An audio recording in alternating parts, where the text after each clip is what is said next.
အားလုံးပဲမင်္ဂလာပါရှင် GD's Kitchen ကနေကြိုဆိုလိုက်ပါတယ်ဒီနေ့မှာတော့စီအများကြီးမသုံးမဲနဲ့စားလို့ကောင်းတဲ့မြင့်ချင်မောင်ကြော်ကြော်ပြောင်းမှာပဲဖြစ်ပါတယ်အားလုံးပဲဆက်ကြည့်ပေးပါအောင်ရှင်အရင်ဆုံးချင်မောင်ရက်ကိုရေလေးအနှဲငယ်ထည့်ပြီးတော့ကြိုပေးထားပါမယ်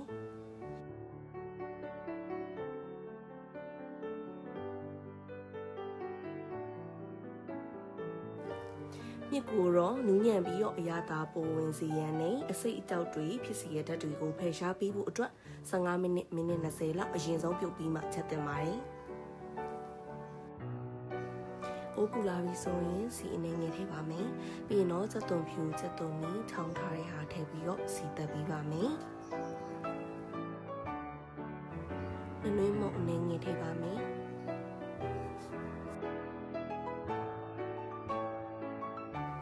အဆက်အတွက်ကတော့ငရုတ်သီးခွဲချမ်းကိုမိမိလိုသလောက်ထည့်နိုင်ပါတယ်။ချီလီကတော့ဆက်ဆက်လေးစားချင်တာဖြစ်တဲ့အတွက်နှစ်စွန်းထည့်ပေးပါမယ်။ပြီးရင်တော့အချင်းရတာထိန်းဖို့အတွက်ပဇွန်ကြောက်ကိုမညက်တညက်လေးထောင်းပြီးတော့ထည့်ပြီးတော့စီတက်ပေးပါမယ်ရှင်။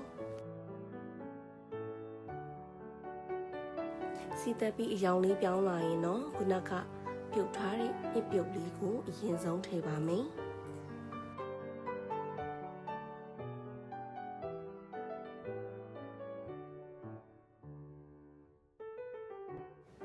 ပြီးရင်တော့ချင်မောင်ကြိုထားတာထည့်ပါမယ်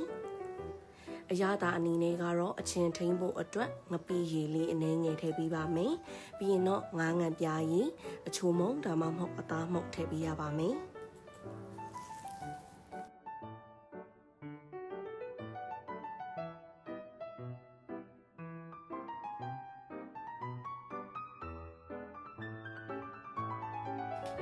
အနှင်းငယ်လေးခြောက်သွားသည့်အထိကြော်ပေးပါမယ်။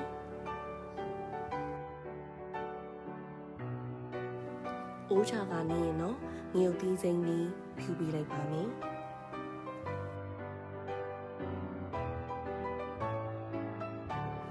ခုဆိုရင်တော့စီအများကြီးသုံးစရာမလိုပဲနဲ့ထမင်းပူပူလေးနဲ့တွဲစားရင်လည်းအရန်ကိုမှစားလို့ကောင်းတဲ့မြင့်ချင်မောင်ကြော်လေးရပါပြီရှင်။ဗီဒီယိုလေးကိုကြိုက်နေတဲ့တဲ့ဆိုရင်တော့ like subscribe လုပ်ခဲ့ပြီးမမေ့ပါနဲ့နော် page ကလေးကိုလည်းပမ်းမကျင် follow ပေးသွားပါအောင်ရှင်ကြည့်ရှုအားပေးကြတဲ့လူတစ်ယောက်ချင်းစီကိုကျေးဇူးအများကြီးတင်ပါတယ်ရှင်